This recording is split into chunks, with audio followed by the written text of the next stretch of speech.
Okay, alright, okay. Hi everyone.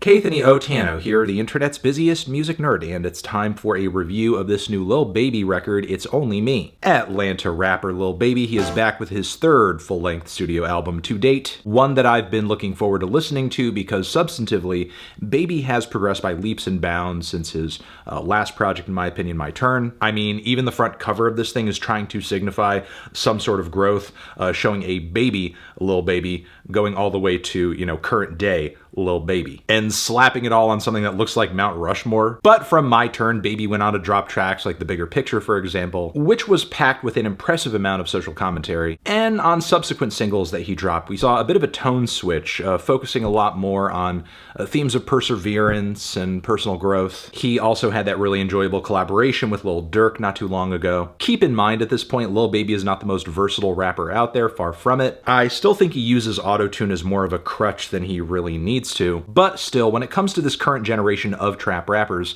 I do think Baby is bringing more to the table than most, and he genuinely seems concerned with getting something across in his lyrics, as Baby does have quite a bit to say when it comes to trapping, women, his come up, his money, moving intelligently, all the luxury items and locations he has access to, along with knowing who to trust, which are all perfectly fine topics to take a shot at. But Baby's depths on many of these themes is surface level at best on this LP, and typically delivered without much wit and in an endless string of non sequiturs where he's just jumping from one idea to the next, which can be a valid approach, especially on a feature where you're not trying to derail the vibe of a track too much. But operating in this fashion almost 100% of the time across an hour of new tracks makes for a pretty mind-numbing listen. There are moments where Baby does focus quite a bit on love or a dicey relation situation, like on Forever, for example, but I'm not exactly sure if Baby's thoughts on romance are really all that profound or interesting. Like, there's just not enough variety and sustenance on this LP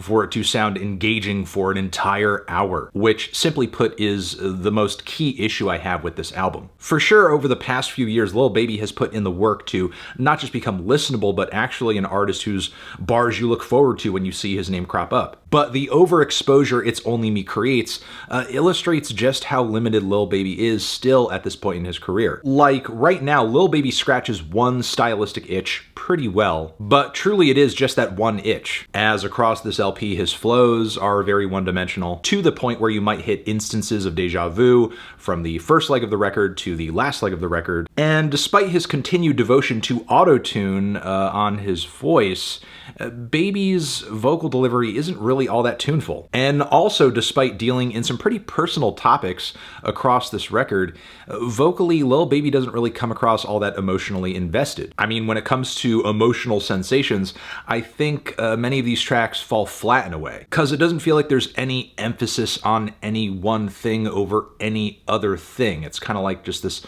single, just very stiff, very still, kind of melancholy, kind of urgent delivery style that makes sense and hits for a short period of time, but the more you hear it, the more diminishing returns there are, because there's not really much, if any, variation from it. Which, there's a lot of artists out there with that same problem to a degree, but only to a degree. Future, for example, who is featured on this record, vocally I find to be much more expressive and interesting to listen to, even if him and Baby have a lot of aesthetic overlap. So of course what few features we get on this thing become a breath of fresh air, like when Young Thug pops in, as well as Nardo Wick, even with him sounding as whisper quiet as he does. And truth be told, Lil Baby is still proving to be a pretty weak songwriter on this LP too. There are very few choruses on this thing that actually pop in any significant way, vary from the verses in any significant way. There's even a super laughable attempt at a beat switch on the song Pop Out, where it doesn't so much sound like a beat switch as much as it sounds like an entirely different song just randomly begins in the middle of this already existing track. The production choices on this project are pretty bland too. Very thin trap beats with mild 808s and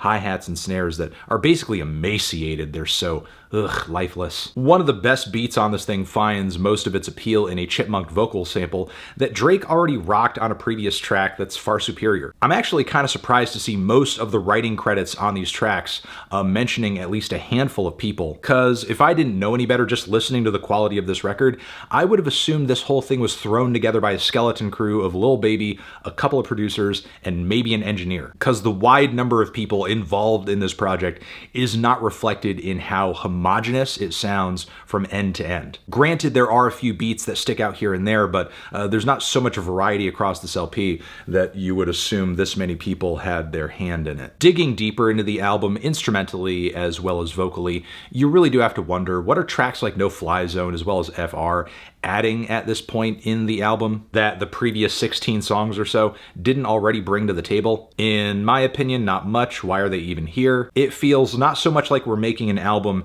and more just playing into this algorithmic crapshoot where we throw as many songs out there as we can in hopes that like one of them pops off. The closing track on the record has a pretty righteous and hopeful tone to it. There's a bar Baby drops where he says that he still ain't dropped his hardest shit, and fuck, I hope that's the case. Cause while this is better than his last album, it's still nowhere near, I think, his full potential is at. While I do think Baby has leveled up since his last record, and it's easy to see why he's advanced so far in his lane as of late, the lack of imagination shown on this project, I think, is creating a big fish in a small pond situation. I guess I'm hoping he finds it within himself to make an attempt at trying something that could push him beyond the space that he's in, creatively speaking. Or, you know, at least make some more interesting instrumental choices. I'm feeling a light to decent 4 on this one. Tran, Zishin, have you given this record a listen? Did you love it? Did you hate it? What would you rate it? You're the best, you're the best. What should I review next? Hit the like if you like. Please subscribe and please don't cry. Hit the bell as well. Over here next to my head is another video that you can check out. Hit that up or the link to subscribe to the channel. Anthony Fantano, Lil Baby, forever.